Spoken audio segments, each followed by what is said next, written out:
Eu fui jogado em um poço cheio de cobras venenosas, por milicianos. Mas a Virgem Maria me salvou. Eu caí em um poço cheio de cobras. Literalmente caí. Senti minhas mãos procurando por qualquer coisa enquanto escorregava pela parede de pedra úmida. E então ouvi aquele som que você nunca esquece, o sussurro de serpentes. Meu nome é Padre Fernando.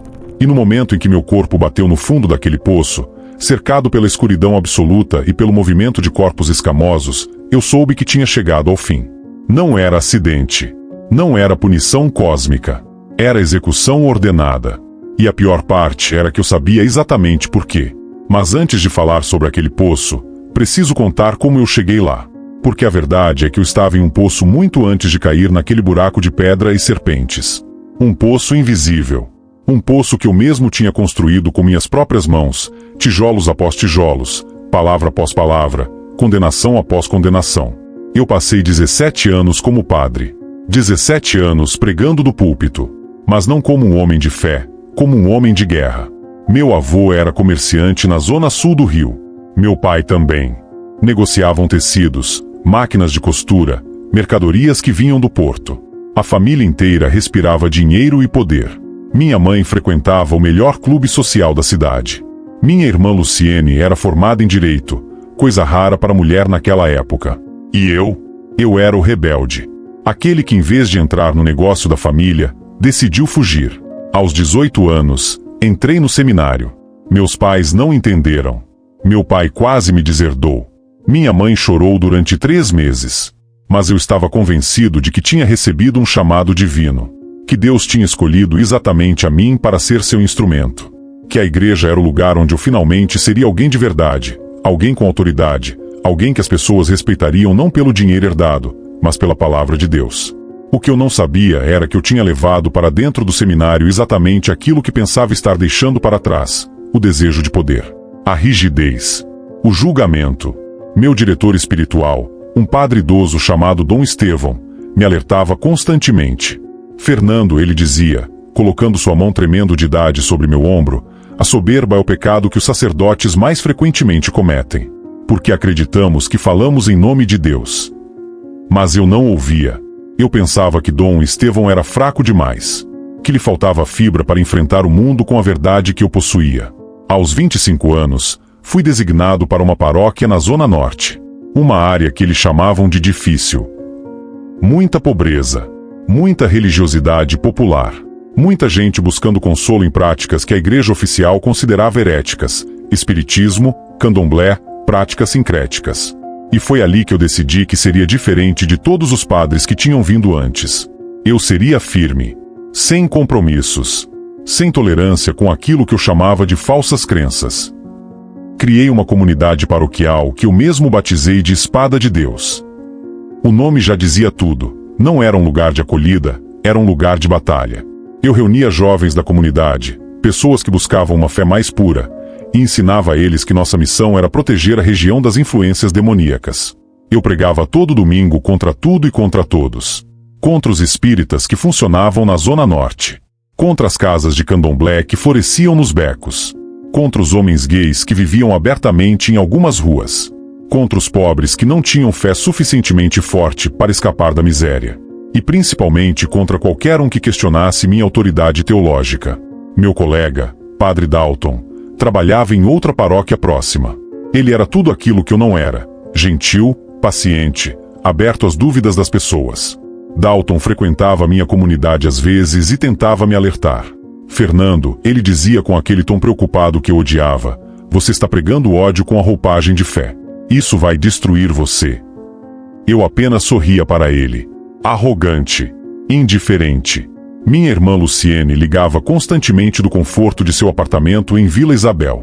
Ela era advogada, agora casada com um banqueiro, e tinha começado a ouvir reclamações de pessoas que diziam que eu tinha destruído suas vidas com minhas pregações públicas. Fernando, ela dizia, e eu podia ouvi-la respirando fundo do outro lado da linha: isso que você está fazendo não é fé.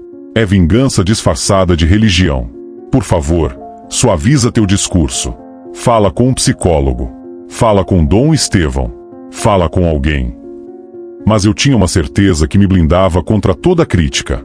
Eu era portador de uma verdade que ninguém mais compreendia.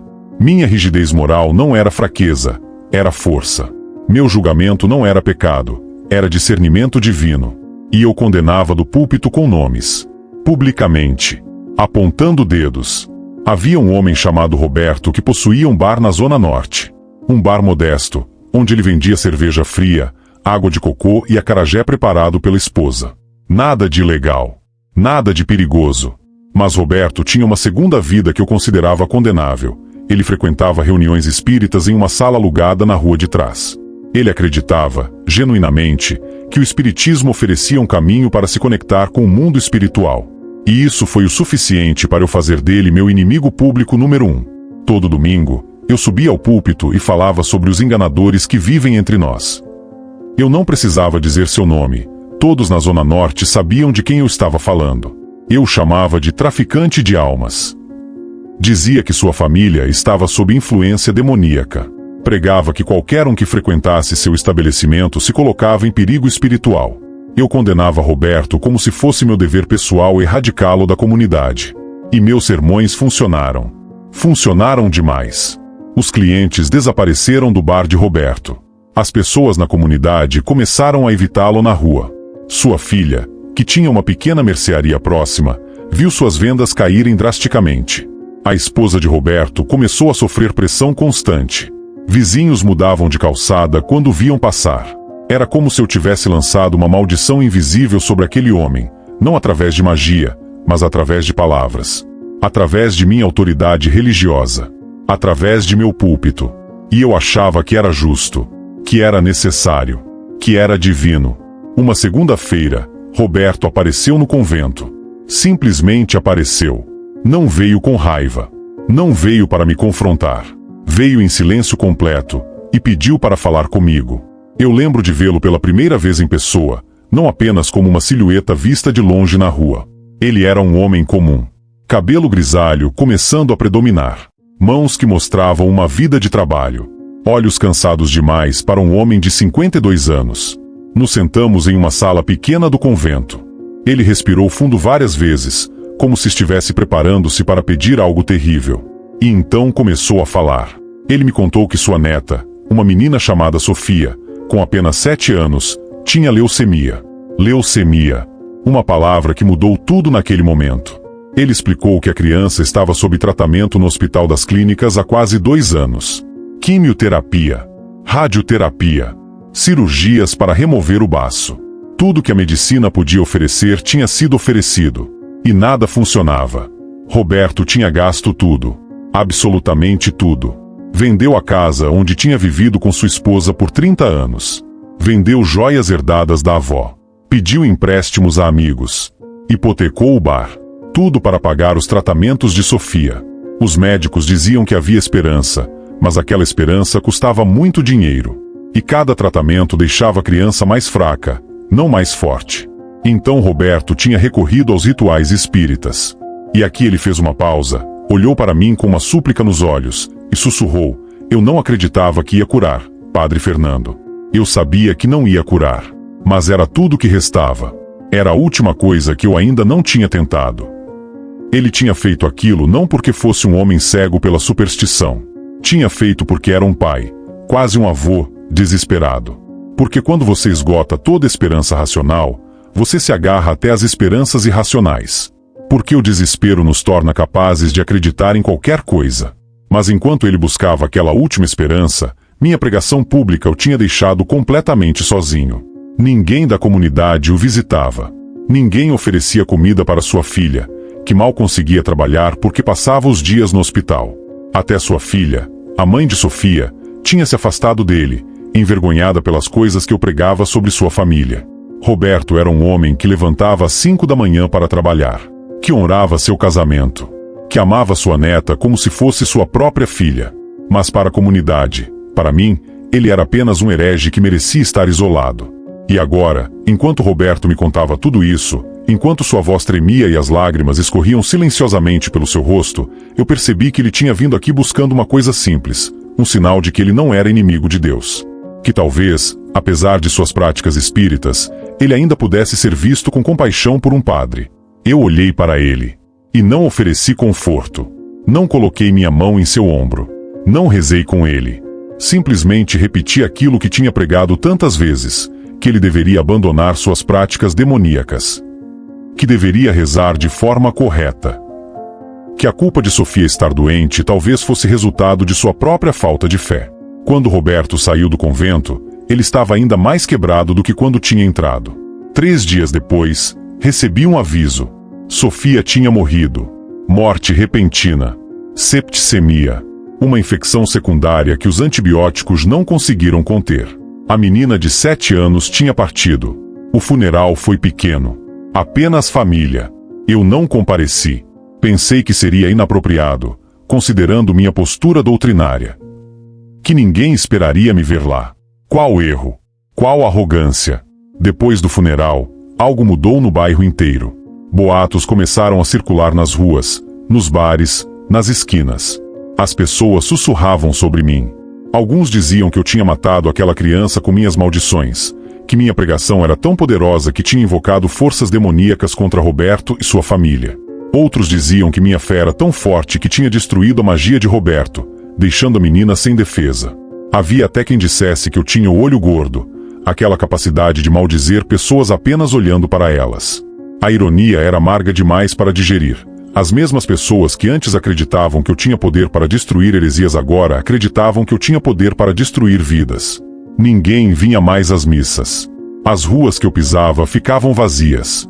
Pessoas mudavam de calçada quando me viam passar. E o pior, o absolutamente pior, era a incerteza que começou a me roer. Será que eu tinha realmente contribuído para a morte daquela criança? Será que minhas palavras, minhas maldições disfarçadas de verdade teológica, tinham isolado Roberto tanto que ele não buscou ajuda convencional quando ainda havia tempo? Será que Sofia morreu, em parte, porque eu decidi que era mais importante condenar o avô do que acolher a neta? A culpa começou a me devorar como os ácidos estomacais devoram a comida. À noite, eu não conseguia dormir. Fechava os olhos e via o rosto daquela menina que nunca tinha visto em vida. Via Roberto chorando naquela sala do convento. Via sua filha olhando para mim com desespero. E perguntava a Deus, com raiva, com desespero absoluto, por que ele tinha deixado isso acontecer. Por que ele tinha permitido que meu ódio ferisse uma criança inocente. Porque, em nome de sua verdade, eu tinha se tornado um instrumento de destruição. Padre Dalton vinha me visitar. Minha irmã Luciene ligava. Todos me diziam a mesma coisa. Você precisa de ajuda, Fernando. Você não está bem. Mas eu recusava. Porque reconhecer que eu estava errado significava reconhecer que 17 anos de meu ministério tinham sido construídos sobre uma mentira. Significava reconhecer que eu não era um instrumento de Deus. Era apenas um homem com muito medo e muito poder. E foi naquele estado de degradação espiritual, de culpa insuportável, de desespero absoluto, que eles chegaram. Os homens de Coronel Neves. Coronel Neves era o chefe de milícia que controlava a região. Eu não o conhecia pessoalmente, mas conhecia seu nome. Todo mundo conhecia. Eram daqueles nomes que as pessoas sussurravam nas esquinas, sempre com medo. Neves controlava o tráfico de drogas, a grilagem de terras, a extorsão dos comerciantes. Ele tinha homens em cada rua. Homens que apareciam à noite para cobrar proteção. Homens que desapareciam outras pessoas sem deixar rastro. E então um dia ele apareceu na minha paróquia. Veio sozinho, o que era surpresa. Homens como o Coronel Neves não vêm sozinhos a lugar algum.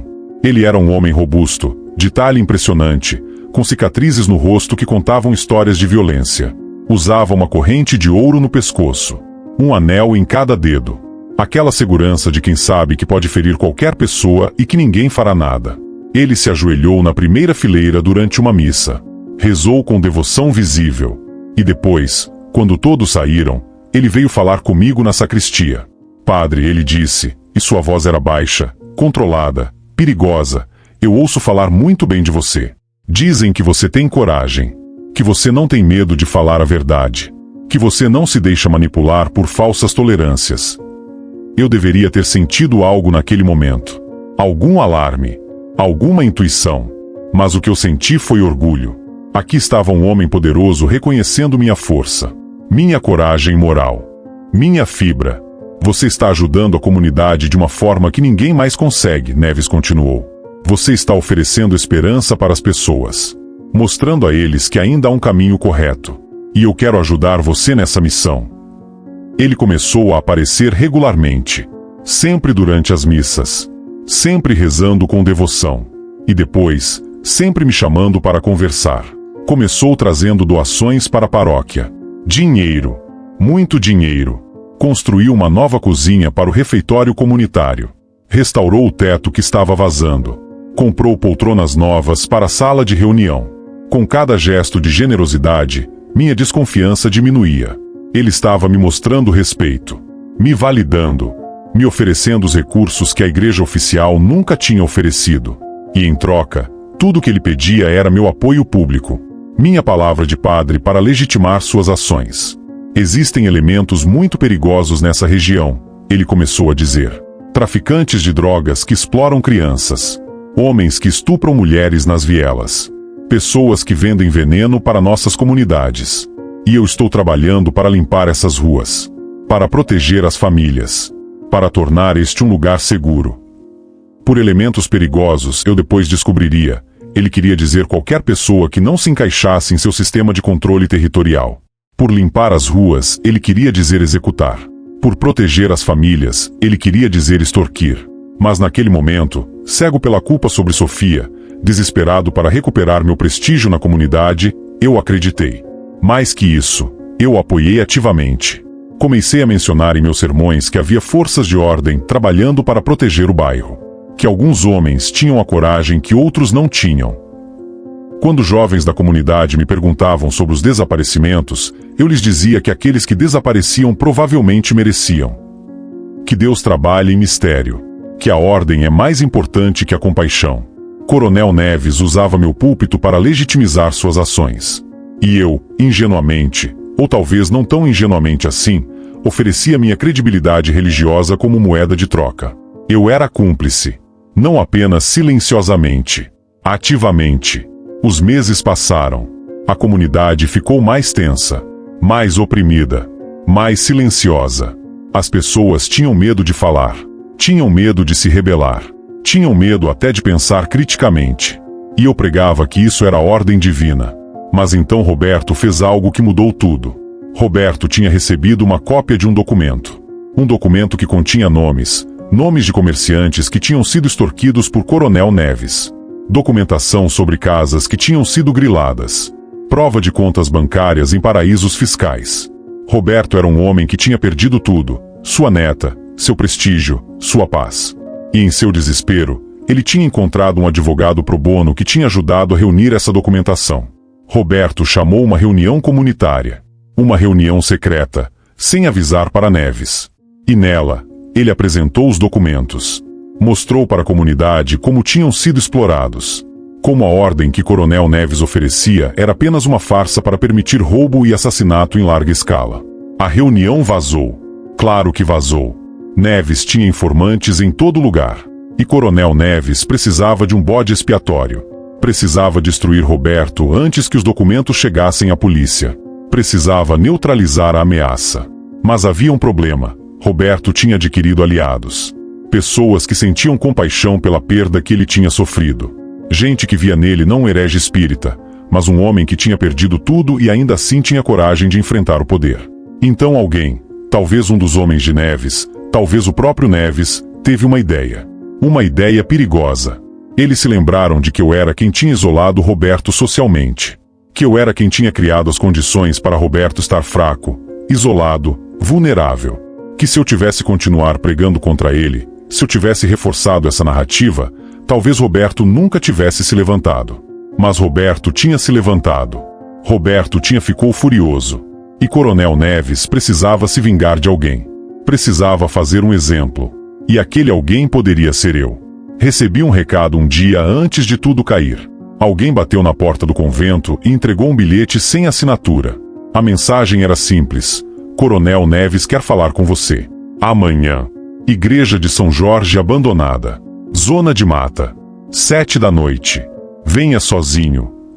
Padre Dalton estava comigo quando recebi o bilhete.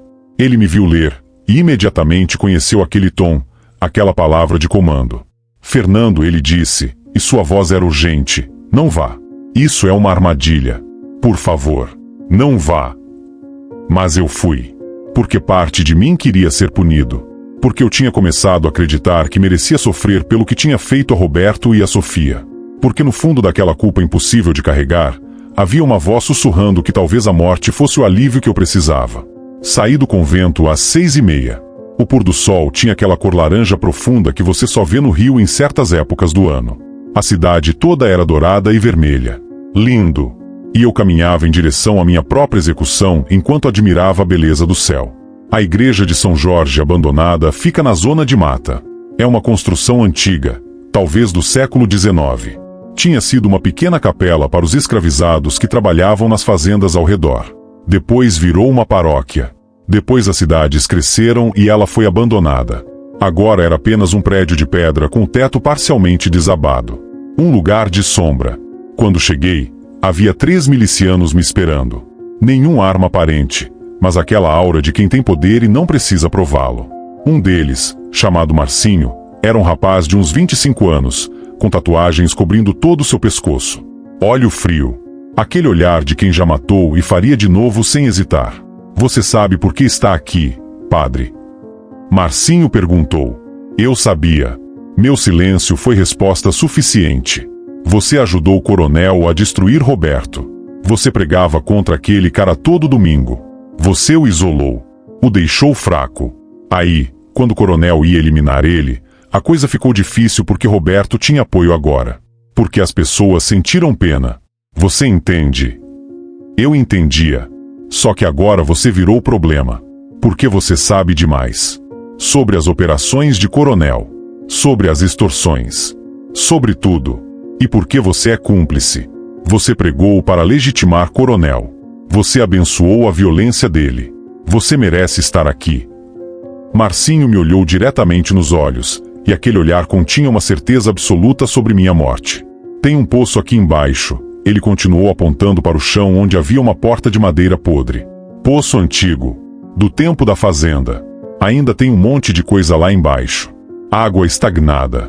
Lama. E cobras. Ainda tem cobras. Cascavéis. Principalmente.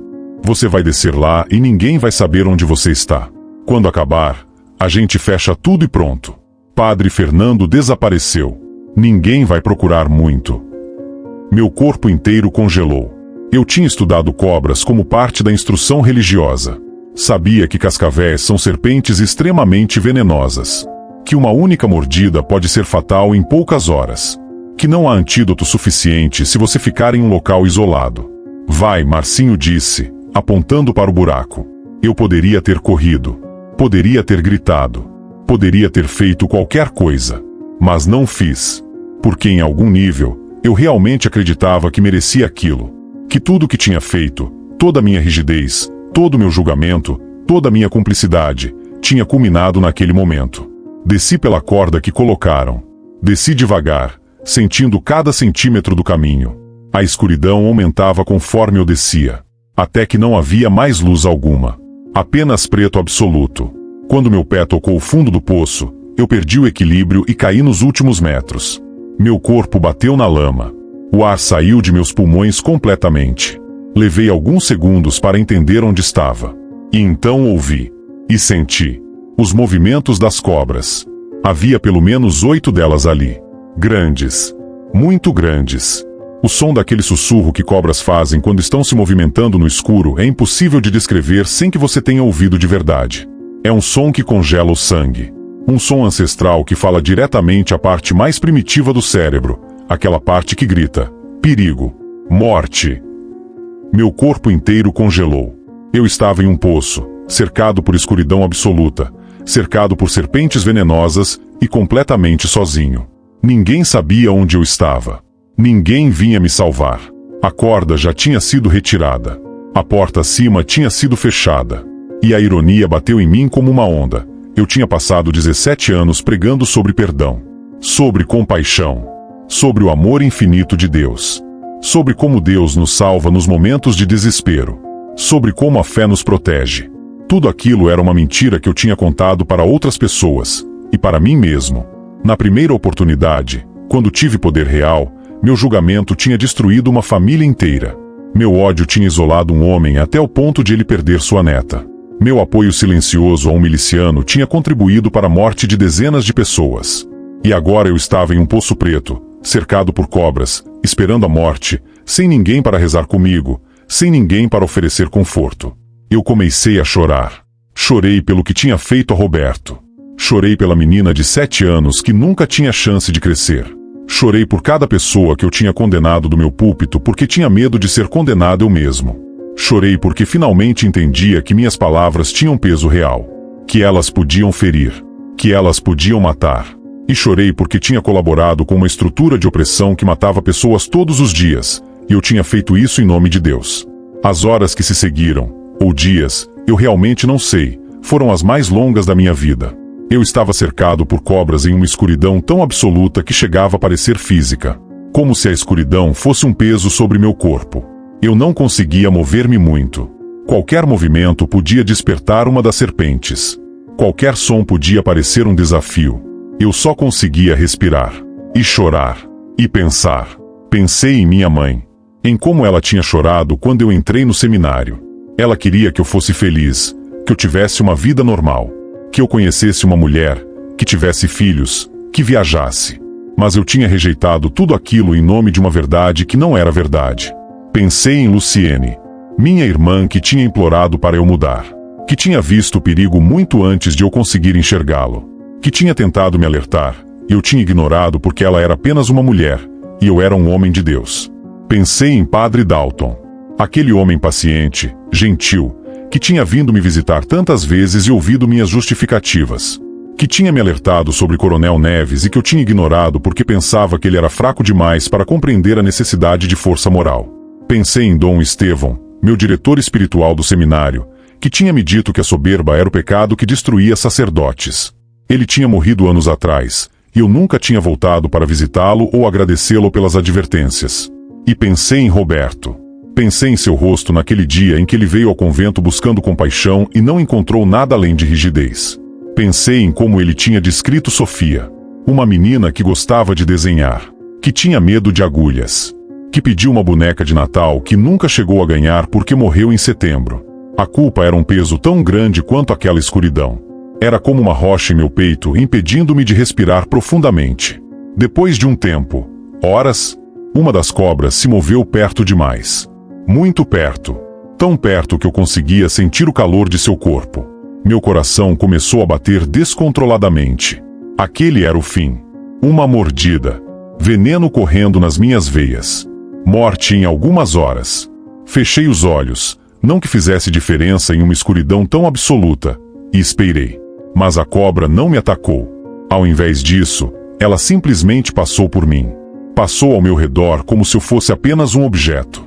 Como se eu não fosse nem digno de sua atenção.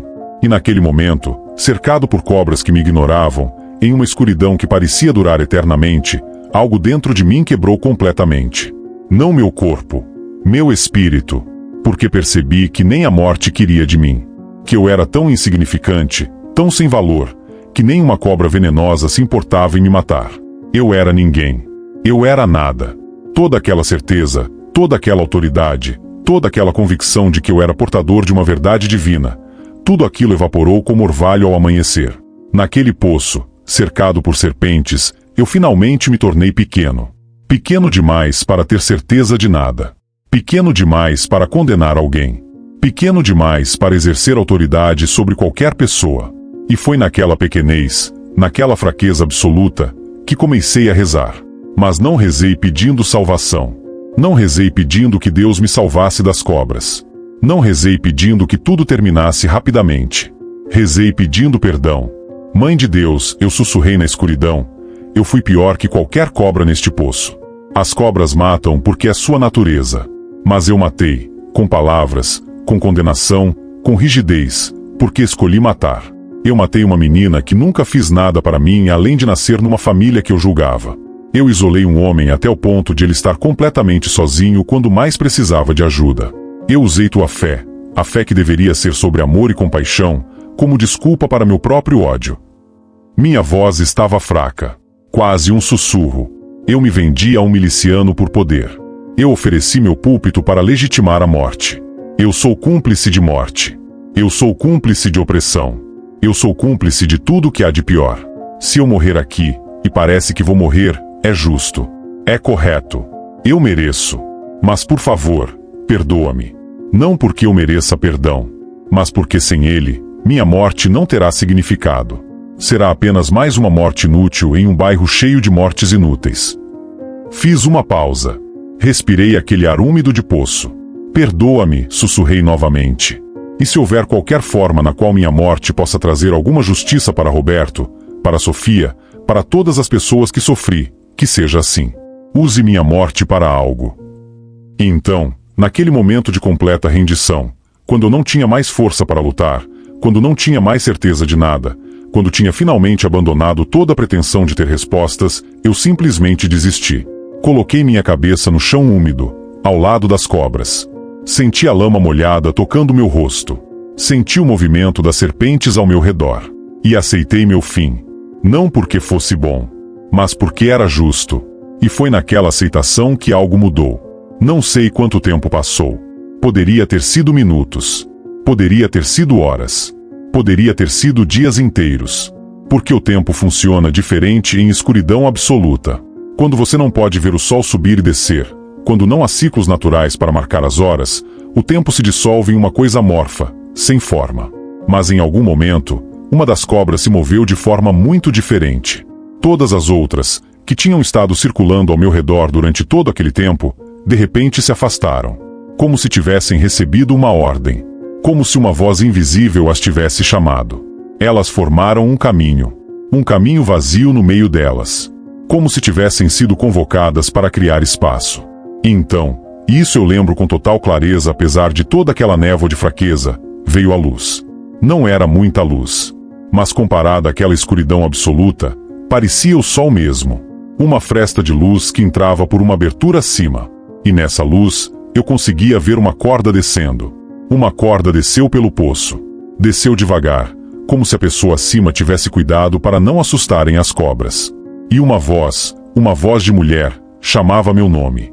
Padre Fernando. Padre Fernando, você está lá. Aquela voz era ao mesmo tempo familiar e completamente estranha.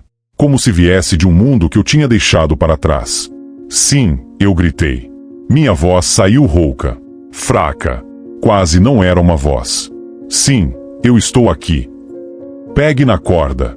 Pegue com força. Meu corpo mal conseguia responder. Estava fraco demais. Frio demais.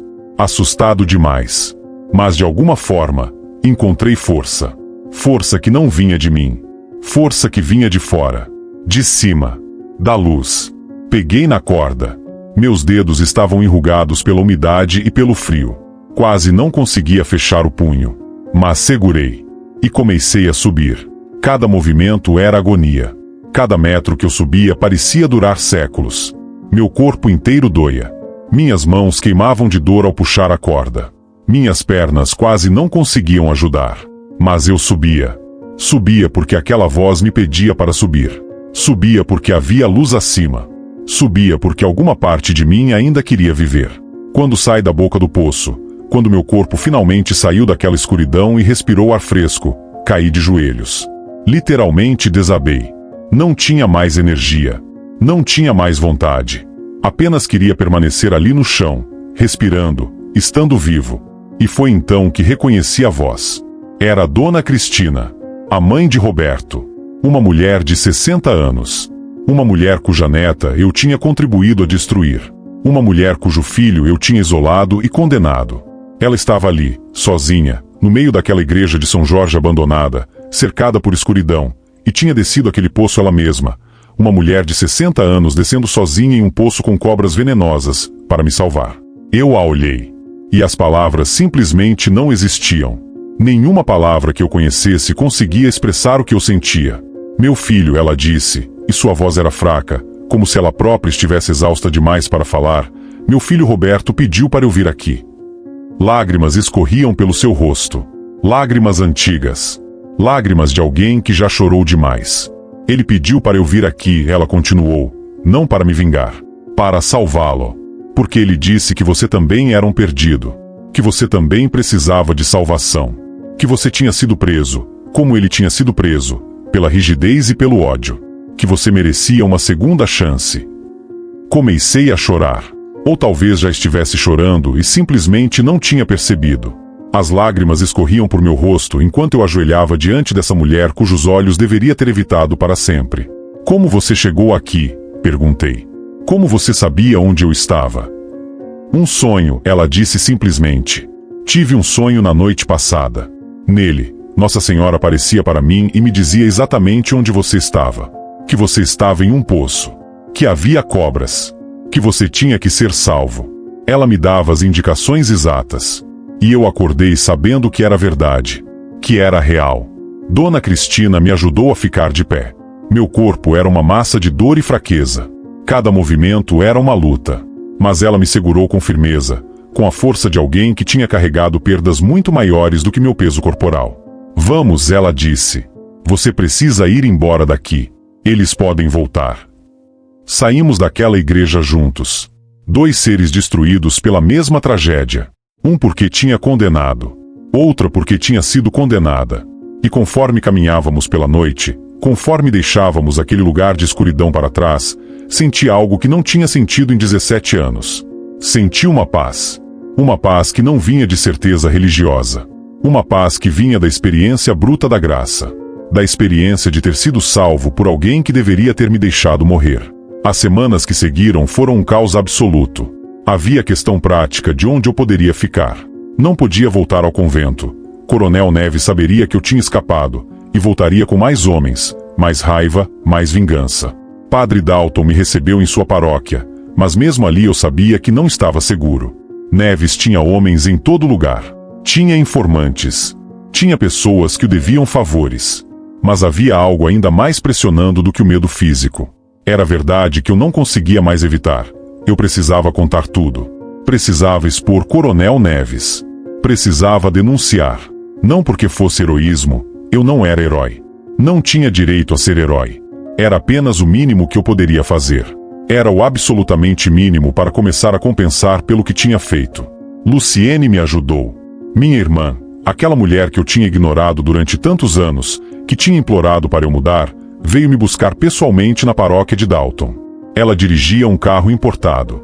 Tinha joias no pescoço. Tinha aquela segurança de alguém que nasceu em uma família de posses.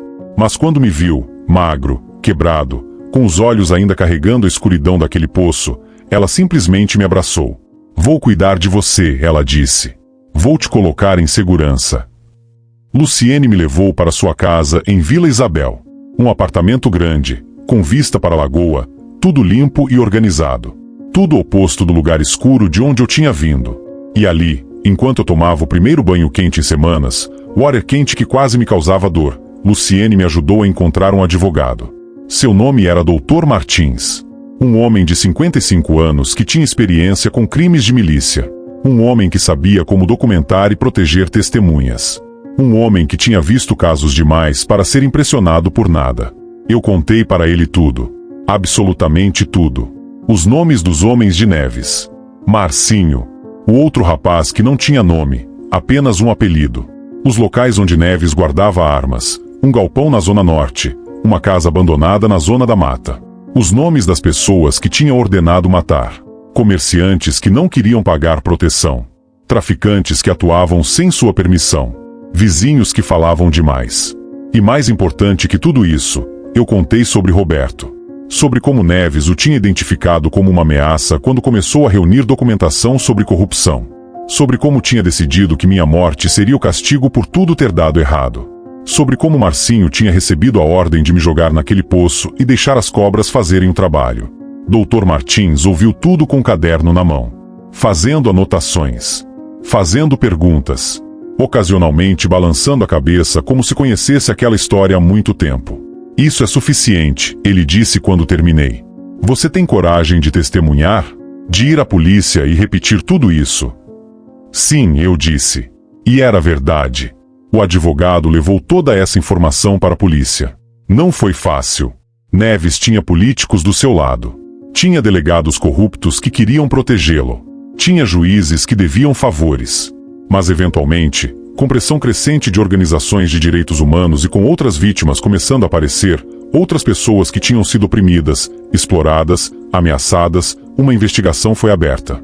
A polícia prendeu o Coronel Neves 3 meses depois. 3 meses em que eu vivi em segurança relativa na casa de Luciene, tremendo toda noite, tendo pesadelos daquele poço, tendo flashbacks de serpentes. Mas em segurança. Marcinho, aquele jovem com olhar frio que tinha me empurrado para o poço, desapareceu. Presumivelmente fugiu para outro estado. Presumivelmente foi morto por outros membros da organização de Neves porque tinha fracassado em sua missão. A morte dele não me trouxe satisfação. Não sentia que tinha vencido ou se vingado. Sentia apenas uma frieza. Uma compreensão de que a violência continua seu ciclo infinito. Que matar Neves não traria Sofia de volta.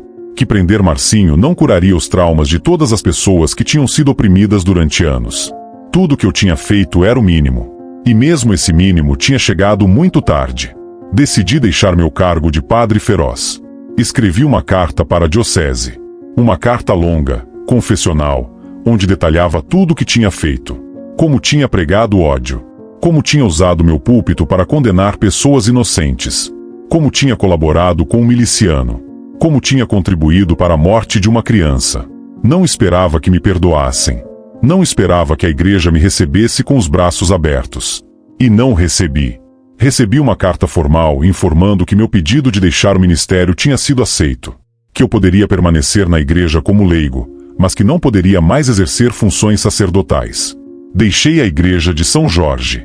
Deixei a comunidade de Espada de Deus, que se dissolveu naturalmente quando percebi que meu ódio não tinha mais combustível para alimentar aquele espaço. Mas não deixei a fé. Deixei apenas de usá-la como arma. Procurei Roberto uma semana depois de tudo ter sido denunciado e Neves ter sido preso. Eu não esperava encontrá-lo. Pensava que ele teria se mudado, desaparecido, recriado sua vida completamente em outro lugar, talvez em outro estado, longe de todas as lembranças da Zona Norte, longe de mim. Mas ele estava ali, no mesmo bar, servindo os mesmos clientes, continuando aquela vida que eu tinha tentado destruir com minhas pregações. A vida tinha envelhecido Roberto. Seus cabelos estavam mais grisalhos. Suas mãos tremiam ligeiramente quando manipulava os copos. Seus olhos carregavam aquela qualidade de alguém que viu coisas que nunca deveria ter visto. Mas ele estava ali, existindo, respirando, trabalhando. Quando ele me viu entrando naquele bar, este lugar que eu nunca tinha entrado antes, porque teria sido consistente com minha pregação de condenação, seu corpo ficou tenso. Eu conseguia ver a luta interna acontecendo em tempo real. A parte dele que queria me bater. A parte que queria me ignorar completamente. A parte que queria me matar. E a parte, pequena, frágil, quase invisível, que talvez quisesse me perdoar. Eu entendi cada uma daquelas partes porque estavam todas dentro de mim também. Padre Fernando, ele disse, e sua voz era neutral. Nenhuma raiva perceptível. Nenhuma emoção que eu conseguisse identificar. Não sou mais padre, eu disse. Minha voz saía fraca. Ainda estava se recuperando. Ainda estava aprendendo a falar sem vergonha. Deixei a igreja. Deixei o seminário. Deixei de ser aquele homem que pregava contra você. Então o que é você agora? Roberto perguntou.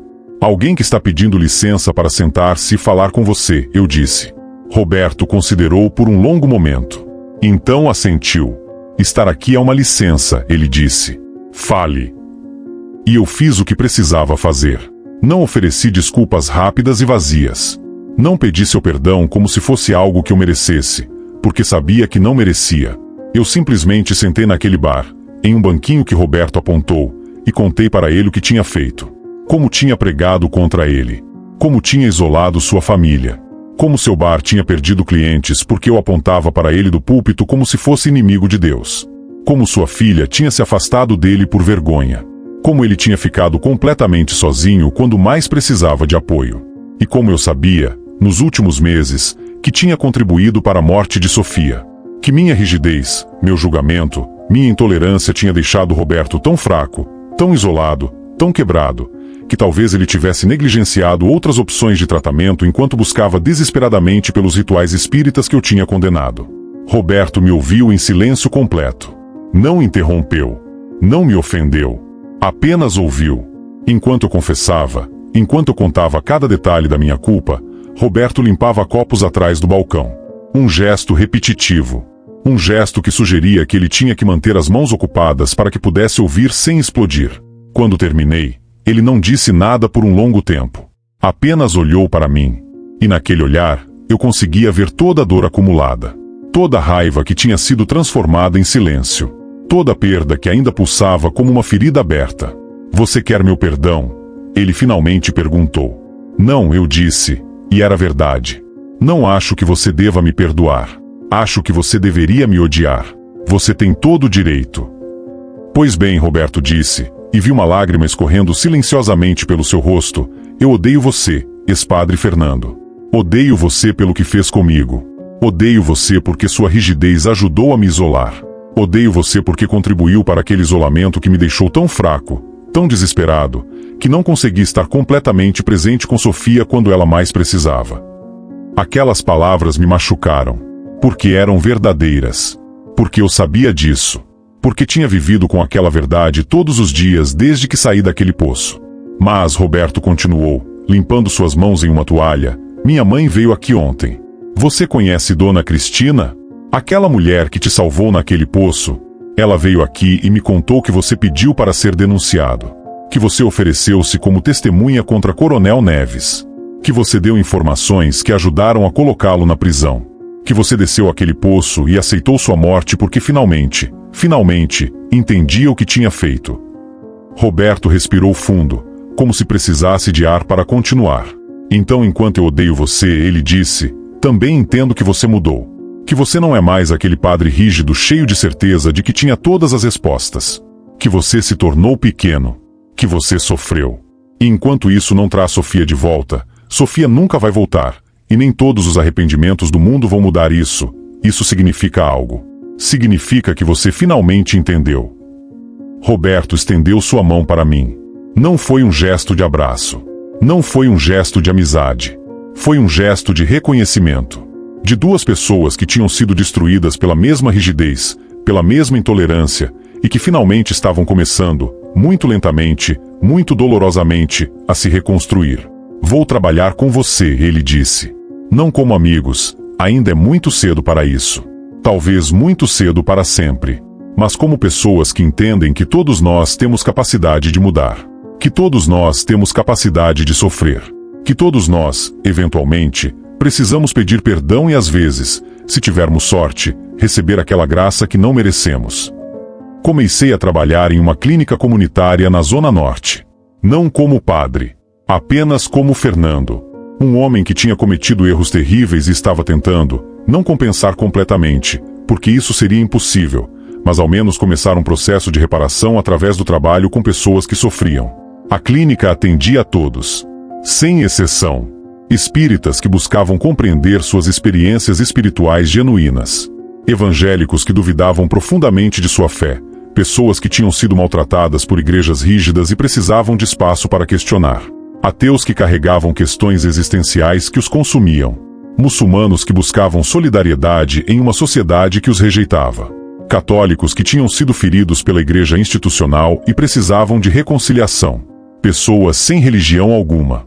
Pessoas que tinham rejeitado religião após traumas religiosos. Pessoas que estavam duvidando de suas crenças pela primeira vez em suas vidas. Pessoas que nunca tinham pensado profundamente sobre religião e estavam começando a explorar. Todos eram bem-vindos. Absolutamente todos. Ninguém era julgado. Ninguém era condenado. Ninguém era questionado sobre a validade de sua fé. Meu trabalho era simples em teoria, mas complexo e exigente na prática. Ouvir genuinamente. Apenas ouvir as histórias das pessoas. Ouvir seus medos mais profundos, medos que elas nunca tinham dito em voz alta para ninguém. Ouvir suas esperanças que pareciam tão impossíveis que mal conseguiam pronunciá-las. Ouvir seus desesperos que não tinham nome, que não tinham forma, que apenas existiam como um peso no peito. Ouvir seus traumas que tinham raízes tão profundas que eles mesmos não conseguiam identificar de onde vinham, nem porque afetavam tanto. E ocasionalmente, quando alguém me pedia explicitamente, e apenas naquele caso, rezar com eles. Não rezas de condenação como eu tinha pregado tantas vezes do meu púlpito. Rezas de solidariedade genuína. Rezas que diziam, você não está sozinho nessa dor. Eu também sou um ser que sofre. Eu também tenho fraquezas que não consigo controlar. E estou aqui com você. A primeira pessoa que atendi na clínica foi uma mulher chamada Mariana. Ela tinha 42 anos e tinha tentado suicídio 3 vezes. 3 vezes que ela deitou com uma garrafa de remédios, esperando não acordar. 3 vezes que alguém a encontrou. A primeira vez foi sua mãe.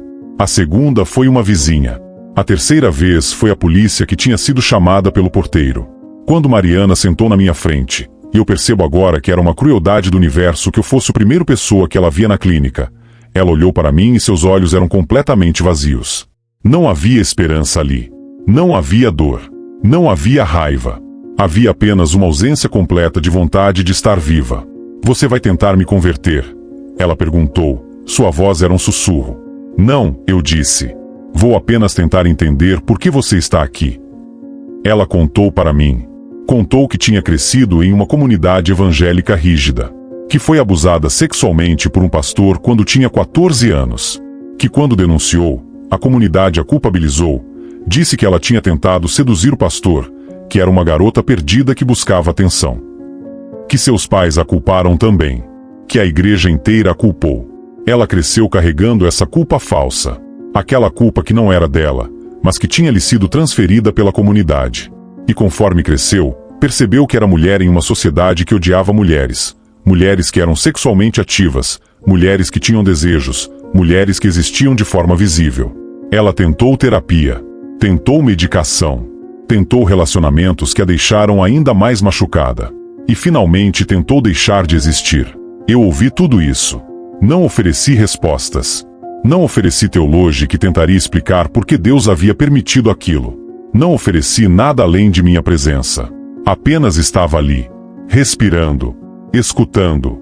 Quando ela terminou de falar, ela olhou para mim e perguntou: como você consegue ouvir tudo isso sem tentar me salvar? Sem tentar me converter para a sua religião? Porque tentar salvá-la seria colocá-la em um papel pequeno demais, eu disse. Você não precisa ser salva. Você precisa ser ouvida. Você precisa saber que aquilo que aconteceu com você foi errado. Não errado porque você fez algo de errado, mas errado porque foi abuso. Você precisa saber que sua dor é válida. Que sua raiva é válida. Que seu desejo de sair desta vida foi uma resposta racional a uma situação irracional. Mariana começou a vir à clínica toda semana. Não porque encontrou Deus. Não porque encontrou esperança. Mas porque encontrou um espaço onde sua dor era válida. Um espaço onde não havia pressão para estar bem, para ser positiva, para sair dela. Padre Dalton começou a trabalhar comigo na clínica poucos meses depois de eu ter começado. Aquele homem paciente, aquele homem gentil, aquele homem que eu tinha ignorado e rejeitado durante tantos anos quando ele me alertava sobre minha rigidez e meu ódio disfarçado de fé, agora se tornou meu colega e meu mentor novamente. Dalton tinha uma sabedoria que eu nunca tinha possuído. Uma sabedoria que vinha de décadas de simplesmente estar com pessoas que sofriam sem tentar consertar elas. E diferente de mim, ele não sentia aquela urgência desesperada de se redimir. Ele não carregava aquela culpa que me atormentava. Ele simplesmente continuava fazendo seu trabalho com a mesma graça, a mesma compaixão inabalável que sempre tinha feito. Dalton era o equilíbrio que eu precisava desesperadamente. Quando minha culpa me tornava severo demais, quando eu criava padrões novos e rígidos sobre como as pessoas deveriam se comportar em sua recuperação, quando eu começava a julgar aqueles que não progrediam rápido o suficiente, Dalton me puxava gentilmente para trás. Com uma suavidade que eu nunca tinha experimentado antes. Com uma compaixão que desarmava minhas defesas sem me humilhar. Um dia, enquanto tomávamos café em uma sala pequena da clínica, a mesma sala onde Mariana tinha contado sua história de abuso, com o som de pessoas conversando ao fundo, com o cheiro de café quente enchendo o ar, Dalton me disse algo que mudou fundamentalmente como eu compreendia minha própria culpa. Fernando, ele disse, colocando sua xícara de café sobre a mesa com cuidado, você está tentando carregar a responsabilidade inteira por Sofia. Toda aquela dor. Por toda a dor que Roberto sofreu. E Roberto sofreu muito, isso é verdade. Mas você está tentando carregar tudo isso como se fosse uma cruz feita especificamente para seus ombros. Como se você tivesse o poder de uma divindade.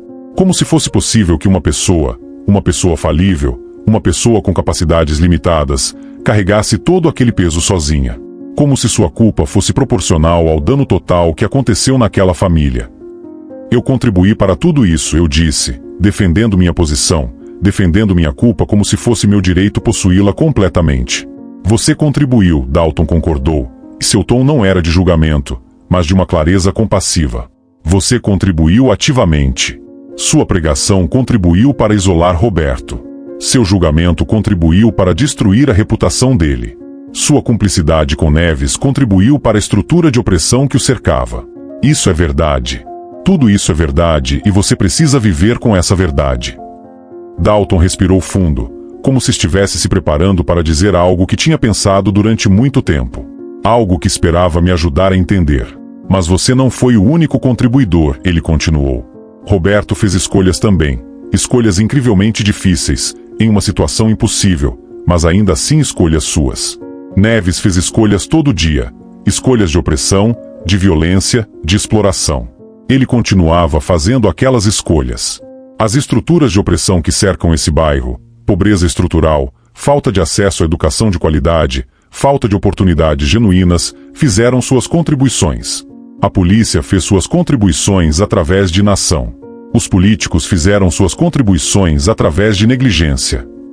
Dalton pausou, deixando aquilo sentar entre nós. Sofia tinha uma doença genética, ele continuou. Sua voz era suave mas firme. Uma doença que aparece em crianças ricas em bairros ricos em cidades desenvolvidas. E também aparece em crianças pobres em bairros pobres em cidades em desenvolvimento. Porque leucemia não discrimina entre classes sociais. Leucemia não escolhe suas vítimas baseada em quanto sua família reza. Sofia teve azar genético. Extremo azar. Leucemia no pior estágio. E a medicina convencional falhou, porque a medicina nem sempre funciona. Ninguém conseguiu salvá-la. Nem Roberto. Nem os médicos. Nem você. Nem Deus, de acordo com sua própria fé. Aquilo me atingiu como um soco. Mas você está permitindo que sua culpa seja tão grande que você se torna o centro da história, Dalton disse. Sua voz era ainda suave. Você se torna tão importante que sua culpa explica tudo. Mas não explica. Porque a verdade é mais complexa. E o que quero dizer é que você não pode carregar tudo isso. Você pode carregar sua parte específica. Sua responsabilidade específica. Seu arrependimento genuíno. Mas tentando carregar tudo, não apenas sua parte, faz você parecer ainda mais importante do que realmente é. Faz você parecer especial. Especial através de sua culpa. Especial através de seu sofrimento. Isso é apenas outra forma de soberba, Fernando. É apenas seu ego que se recusa a morrer completamente. É apenas seu ego se escondendo atrás do arrependimento, usando culpa como uma nova roupagem de poder. Aquelas palavras me feriam profundamente porque eram verdadeiras. Porque eu reconhecia a verdade nelas. Porque percebi, com horror e clareza, que até meu arrependimento podia ser infectado pelo mesmo orgulho que tinha guiado meu ministério anterior. Minha irmã Luciene começou a vir às reuniões que organizávamos sobre reconciliação e perdão. Ela não vinha como minha irmã, deixou aquela identidade completamente na porta quando entrava. Ela vinha como participante, como uma mulher com suas próprias histórias de rigidez que precisavam ser processadas. Com suas próprias histórias de julgamento das pessoas ao seu redor, particularmente julgamento de mim. Na clínica, em um espaço seguro onde não havia julgamento, ela encontrou liberdade para explorar aquele material que tinha mantido guardado durante décadas. Eu julgava você tanto, ela me disse uma noite, depois de uma das reuniões de reconciliação. Nós estávamos sozinhos. As outras pessoas tinham ido embora. A clínica era um silêncio tranquilo. Quando você entrou no seminário, pensava que você era fraco por não conseguir ver seus próprios erros. Pensava que você era ingênuo, que não entendia como o mundo realmente funcionava. Pensava que você era auto-enganado e, francamente, burro demais para perceber. Agora vejo, graças a muita terapia pessoal, que eu era tão rígida quanto você, apenas em direções diferentes.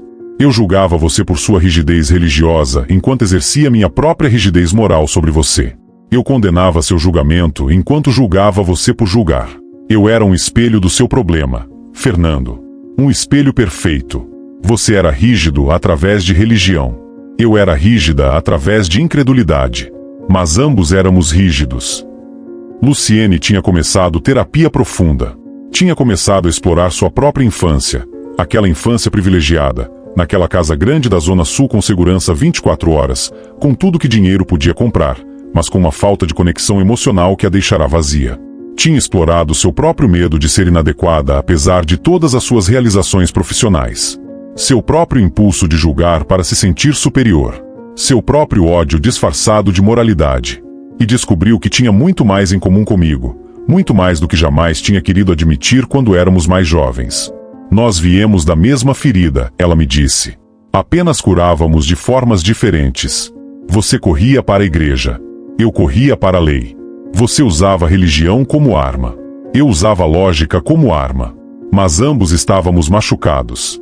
E ambos fizemos o mundo um lugar pior ao redor de nós. Roberto frequentava essas reuniões de reconciliação também, nem sempre, mas regularmente. Não como vítima que buscava a validação do seu sofrimento, mas como facilitador. Como alguém que tinha experiência genuína de como a rigidez mata.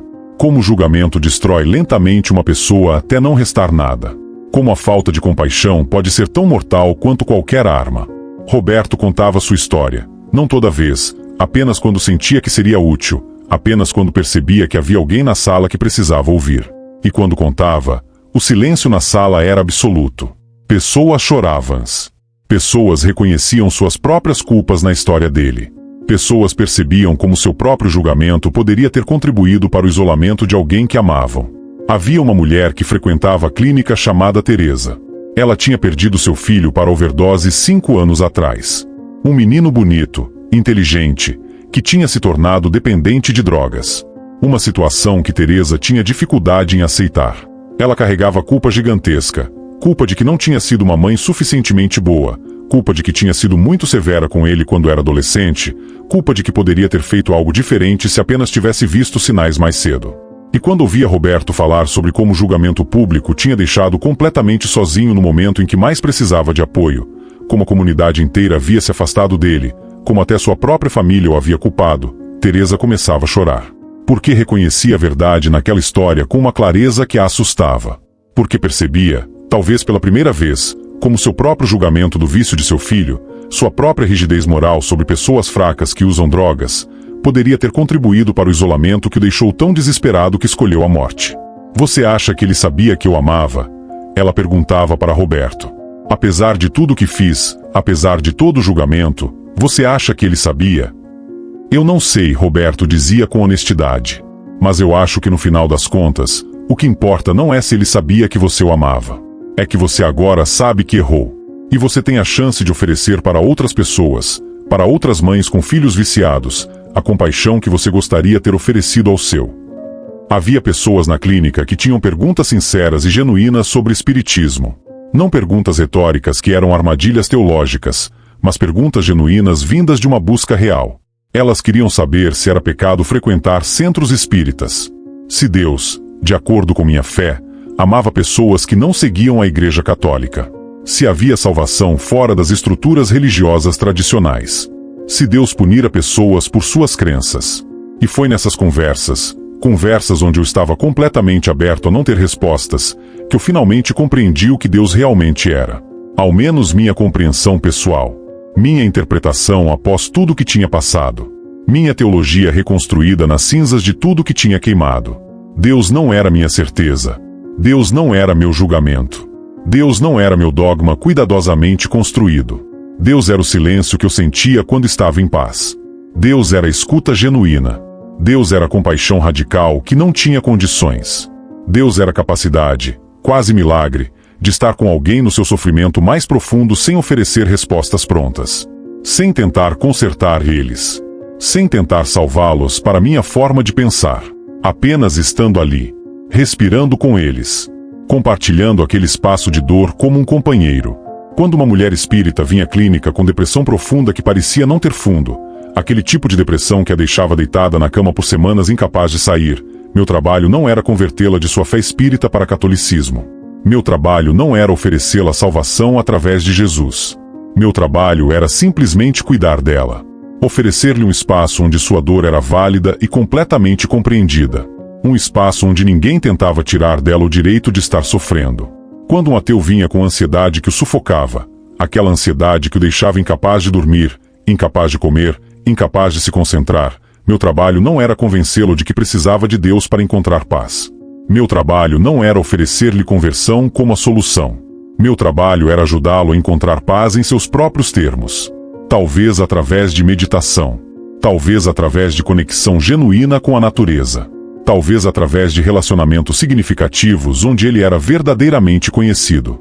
Talvez através de terapia cognitiva comportamental. Talvez através de medicação. Talvez através de todas essas coisas juntas.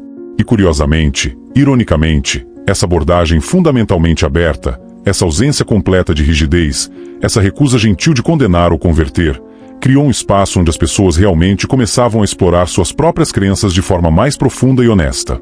Não porque eu as pressionava sutilmente, isso seria apenas uma forma mais sofisticada de manipulação.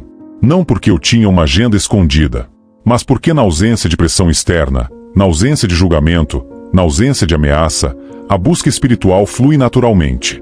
As pessoas começam a fazer perguntas genuínas sobre o que acreditam, porque acreditam, se aquelas crenças as servem bem. Meses se passaram. Vidas mudaram, não porque foram convertidas, mas porque foram ouvidas. 1 ano se transformou em 2. 2 anos se transformaram em 3. 3 anos se transformaram em 4. A rotina se estabeleceu como um ritmo de vida. Uma respiração. Acordar cedo, entre 6h30 e 7 da manhã. Tomar banho. Rezar. Sim, eu ainda rezava, mas minhas rezas tinham mudado completamente. Ir para a clínica. Ouvir histórias de sofrimento que eram tanto similares quanto profundamente únicas. Mariana contava mais uma vez sobre seu trauma. Teresa se perguntava novamente se seu filho a amava. Um homem que tinha perdido o trabalho e estava se vendo sem forma de pagar a renda. Uma mulher cujo marido a havia deixado e ela não conseguia imaginar como continuaria. Um adolescente que tinha tentado suicídio e não conseguia explicar por quê. Oferecer o que podia, que era frequentemente nada além de minha presença genuína. Nunca minha resposta que supostamente tudo consertaria. Nunca minha solução que viria de posição de autoridade. Apenas minha presença genuína. A presença de alguém que tinha errado terrivelmente e estava aprendendo a viver com isso. Voltar para casa exausto. Aquele tipo de exaustão que vem de realmente se importar. De verdadeiramente estar com o sofrimento alheio. E todas as noites, um silêncio. Um silêncio que não era vazio ou assustador. Era um silêncio repleto de presença. Como se Deus, qualquer que fosse minha compreensão daquilo, finalmente estivesse comigo. Não como um juiz levantando um martelo de condenação. Não como um inquisidor exigindo respostas certas. Mas como um companheiro. Como alguém que também conhecia o sofrimento. Como alguém que também conhecia a fraqueza. Como alguém que também reconhecia a incapacidade de ter todas as respostas. Aquele poço ainda está lá. Aquela igreja de São Jorge abandonada continua de pé, mesmo que parcialmente desabada. Os telhados continuam vazando quando chove. Os bancos de madeira continuam apodrecendo lentamente. As paredes de pedra continuam se desintegrando gradualmente sob o ataque do tempo e dos elementos. As cobras provavelmente ainda estão lá também, se multiplicando silenciosamente, se adaptando àquele espaço escuro, vivendo suas vidas simples de serpentes em um ambiente que os humanos deixaram para trás. Eu vou lá às vezes. Sozinho. Sem expectativas. Sem agenda. Sem propósito além de estar ali. Simplesmente fico em pé, olhando para a abertura. Olhando para baixo naquela escuridão que quase me matou. Para dentro daquele buraco escuro que paradoxalmente me salvou. No início, quando voltei àquele lugar alguns meses após minha libertação, quando ainda estava instável, quando a memória do poço ainda era tão fresca que poderia ser ontem, isso me causava pânico absoluto. O medo voltava como uma onda do mar. A sensação bruta de estar caindo novamente. Os músculos do meu corpo se contraindo. A sensação de estar cercado por cobras em uma escuridão que não tinha fim. A sensação de estar completamente sozinho com medo de morrer. O trauma do corpo inteiro regressava. Meu coração acelerava. Minha respiração ficava superficial. O suor começava a escorrer pelo meu rosto. Mas com o tempo, com muita terapia, com muito trabalho pessoal, com muito apoio de pessoas que me amavam apesar de tudo que tinha feito, aquele lugar se tornou diferente. Mudou para mim. As pessoas da comunidade local começaram a dizer que era um lugar sagrado. Histórias circulavam de que as cobras não atacam mais quem desce ali. Que é um lugar de transformação genuína. Que pessoas que vão lá em oração saem em paz. Que mulheres que tinham perdido filhos desciam aquele poço e saíam com o peso um pouco mais leve. Que homens que tinham cometido erros desciam aquele poço e saíam com compreensão de si mesmos. Eu não sei se é verdade. Não tenho forma objetiva de verificar. Não sou cientista. Não posso quantificar a espiritualidade. Mas acredito que é verdade. Porque transformação realmente aconteceu ali. Real transformação. Não metafórica. Real. Não sinto medo quando estou naquele poço agora. Pelo menos não mais aquele pânico primitivo. Sinto gratidão. Uma gratidão que é difícil de explicar a alguém que nunca experimentou a morte que vem da esperança e depois a salvação que vem da graça. Porque foi naquela escuridão absoluta, quando eu estava cercado por cobras venenosas, quando tinha certeza de que ia morrer, quando tinha finalmente aceitado meu fim e descansado, que eu finalmente enxerguei a luz da minha própria fraqueza. E foi nessa fraqueza forçada, nessa humildade que não vinha de escolha mas de necessidade bruta, que minha fé verdadeira começou. Não a fé rígida que pregava. A fé genuína que diz eu não sei, mas estou aqui mesmo assim. Você sabe, há uma coisa que ninguém nos diz quando fala sobre transformação espiritual. É que não é bonita. Não é cinematográfico. Não é um momento epifânico onde tudo fica claro. A câmera foca em seu rosto, a música toca, e você simplesmente segue em frente para a vida perfeita nos filmes. É messy. É desconfortável. É doloroso às vezes, a maioria das vezes, na verdade. É humilhante. É um processo longo, iterativo, circular de você ver o pior de si mesmo. Todo o seu ódio, toda a sua rigidez, todo o seu julgamento, toda a sua cumplicidade, e ainda assim descobrir que a graça disponível. Que você não merecia essa graça. Que você deveria estar condenado. Mas está aí mesmo assim. Gratuita. Oferecida por alguém, Dona Cristina, que você tinha ajudado a destruir. Eu não sou um homem reabilitado que voltou a ser um herói dos tempos modernos. Não sou uma história de inspiração. Aquele tipo de história que as pessoas adoram contar para se sentirem bem consigo mesmas enquanto tomam café. Sou um homem que foi destruído completamente e está tentando, todos os dias, cada respiração, ser um pouco menos destrutivo. Um pouco mais compassivo. Um pouco mais presente. Um pouco mais honesto sobre minhas limitações. Isso é tudo. É simples demais? Talvez. Mas é verdadeiro. Roberto e eu nos vemos toda semana agora. Toda quinta-feira à noite. Temos café juntos no bar dele. Às vezes apenas nos sentamos em silêncio. Às vezes conversamos. Não como padre penitente. Aquela estrutura de poder morreu quando eu saí daquele poço. Sim, como dois homens que aprenderam, através do sofrimento mais profundo possível, através da perda e do isolamento, que a rigidez mata. Que o julgamento destrói. Que a compaixão é a única resposta real para qualquer pergunta existencial. Para qualquer pergunta sobre como se comportar eticamente em um mundo cheio de dor. Sua filha, a mãe de Sofia, se reconciliou com ele.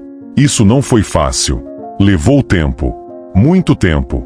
Levou terapia profissional com um psicólogo de verdade, não com um padre, não comigo. Levou conversas difíceis e dolorosas sobre como ela se sentiu abandonada quando seu pai estava tão quebrado pelo luto que não conseguia estar presente para ela. Mas eles estão reconstruindo. Lentamente. Com paciência. Com graça. Ele conheceu os 2 novos filhos dela, seus netos, e tem permissão de passar tempo com eles nos finais de semana. Não é perfeito. Eles ainda não são amigos. Mas é um relacionamento real. É possível. Luciene deixou a carreira jurídica há 1 ano e meio. Fez uma escolha consciente de que o dinheiro, o prestígio, aquela segurança material que tinha construído durante décadas de trabalho duro não era mais suficiente. Que não era mais o que ela queria. Agora trabalha como conselheira em clínicas comunitárias, não apenas aquela onde eu trabalho, mas em várias no Rio.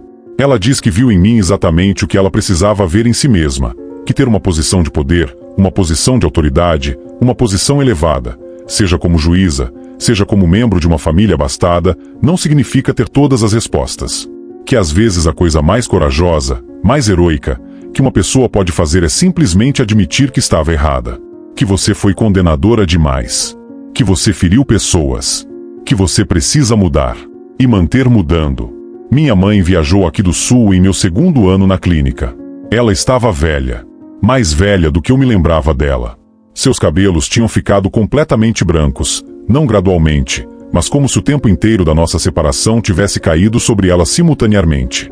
Suas mãos tremiam quando ela me abraçava, um tremor que não vinha de fraqueza, mas do peso de anos de preocupação comigo. E quando ela me viu, Quando viu o homem que seu filho tinha se tornado, em contraste violento com o homem rígido que tinha saído de casa tantos anos atrás para salvar o mundo, ela chorou. Você finalmente cresceu, ela disse, segurando meu rosto entre suas mãos enrugadas, estudando cada linha como se fosse ler minha história nelas. Levou um poço cheio de cobras, eu respondi honestamente. Às vezes é exatamente o que é preciso, ela disse. Às vezes as pessoas precisam descer muito, muito profundamente, para aquele lugar onde não há saída aparente, onde parecem estar morrendo, antes de conseguir subir para aquilo que realmente importa. Antes de conseguir viver de verdade. Ela passou uma semana comigo. Uma semana inteira. Visitou a clínica. Conheceu as pessoas que atendemos. Pessoas de todos os backgrounds possíveis, todas as fés, todas as situações de vida. Viu o trabalho que estávamos fazendo. Viu como tratávamos cada pessoa com dignidade radical. Como não havia espaço para julgamento naquele lugar. Como havia apenas espaço para compaixão. Como havia apenas espaço para escuta. E no final da semana, quando ela estava partindo para voltar para o sul, para sua vida, sua casa, suas netas, ela me chamou em um canto tranquilo da clínica e me disse algo que eu nunca vou esquecer. Algo que eu repito para mim mesmo quando a dúvida vem bater à minha porta. Quando questiono se estou fazendo o trabalho certo. Você era arrogante quando entrou no seminário, ela disse, segurando minhas mãos. Pensei que você tinha perdido a mente. Pensei que você estava fugindo de responsabilidade. Pensava que você tinha todas as respostas certas, as respostas divinas que ninguém mais possuía. Pensava que você conhecia o caminho para Deus melhor do que qualquer outro, que a sua forma de interpretar a fé era a forma certa, que qualquer desvio era erro, que qualquer pessoa que não acreditava exatamente como você era inferior ou perdida. Mas agora você é humilde. Verdadeiramente humilde. E essa humildade, que você conquistou através do sofrimento mais profundo que jamais imaginei que você experimentaria, que você aprendeu no fundo de um poço com cobras venenosas, é muito, muito mais próxima de Deus do que toda aquela certeza que você carregava antes. Toda aquela convicção cega. Toda aquela rigidez. Faz 3 anos e 8 meses que saí daquele poço. 3 anos e 8 meses que Coronel Neves está na prisão cumprindo uma sentença longa, talvez para sempre, dependendo de como o sistema judiciário continuar. 3 anos e 8 meses que estou trabalhando na clínica comunitária. 3 anos e 8 meses que estou vivendo uma vida que ainda dói, porque a culpa é permanente, o arrependimento é permanente, mas que pelo menos não causa dor ativa aos outros.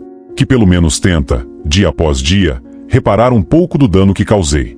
E conforme os anos passam, conforme as estações mudam, conforme as pessoas vão embora e novas pessoas chegam, conforme vejo nascimentos e mortes e transformações, a culpa não desaparece. A culpa é permanente. É uma parte de mim agora. É tão presente quanto o meu batimento cardíaco. Mas ela muda de forma. Se torna menos uma acusação violenta contra mim mesmo, menos um martírio público que eu carrego para parecer sofrer adequadamente, e mais uma lembrança constante de humildade. Uma lembrança de que eu sou capaz de errar terrivelmente. De que todos nós somos. De que a rigidez, seja religiosa, moral, ideológica, política, é talvez a maior ameaça que enfrenta qualquer comunidade humana. A última coisa que quero dizer, a coisa mais importante que tenho para comunicar neste testemunho, é que se você está lendo isto ou ouvindo isto agora, e se você está em um lugar onde sua rigidez está começando a destruir pessoas ao seu redor, por favor, ouça isso com toda a seriedade possível. Deus, qualquer que seja a sua definição de Deus, qualquer que seja a sua tradição de fé, não quer sua certeza inquestionável. Deus não quer que você afirme verdades absolutas que machucam outras pessoas. Deus não quer que você julgue. Deus não quer que você isole. Deus quer sua compaixão. Quer sua escuta genuína. Quer seu amor. Um amor que diz: você está errado em algumas coisas e ainda merece dignidade e respeito. Você ainda merece ser ouvido. Você ainda merece ser amado. Deus não quer seu julgamento sobre ninguém. Deus quer sua inclusão. Deus quer que você crie espaços onde as pessoas se sintam seguras para questionar, para duvidar, para explorar. E se você acha que sua verdade, seja religiosa, moral ou ideológica, exige que você condene, exige que você isole, exige que você destrua, então sua verdade é uma mentira. É apenas seu medo disfarçado de certeza. É apenas seu ódio escondido debaixo de vocabulário de fé. Porque a verdade real, a verdade que descobri em um poço cheio de cobras e escuridão absoluta, com a morte chegando perto, com meu corpo inteiro tremendo de frio e medo absoluto, é que todos nós estamos buscando exatamente a mesma coisa. No fim das contas, no fundo de nossas almas, todos nós queremos ser amados apesar de nossos erros. Todos nós queremos ser aceitos apesar de nossas fraquezas. Todos nós queremos ser perdoados. Todos nós queremos ser ouvidos. Todos nós queremos importar. E a única forma genuína de oferecer isso aos outros, a única forma que realmente funciona, a única forma que muda vidas, é primeiro aceitá-lo para nós mesmos. É primeiro nos tornarmos pequenos o suficiente para reconhecer nossa própria fraqueza. Pequenos o suficiente para admitir que não temos todas as respostas. Pequenos o suficiente para ouvir o sofrimento de alguém sem tentar consertá-lo. Pequenos o suficiente para dizer: eu não tenho as respostas, mas estou aqui com você. Eu também sou quebrado. Eu também sofri. E estou aqui. Se você pudesse descrever a sua busca por algo maior, algo que te dê significado, em apenas uma palavra, qual seria? Porque eu descobri que a minha é graça. A graça que eu não merecia. A graça que Dona Cristina me ofereceu descendo aquele poço. A graça que Roberto me ofereceu aceitando o meu arrependimento. A graça que continua me oferecendo a cada dia que eu acordo, e escolho conscientemente ser melhor do que fui ontem. Mais compassivo. Mais humilde. Mais presente.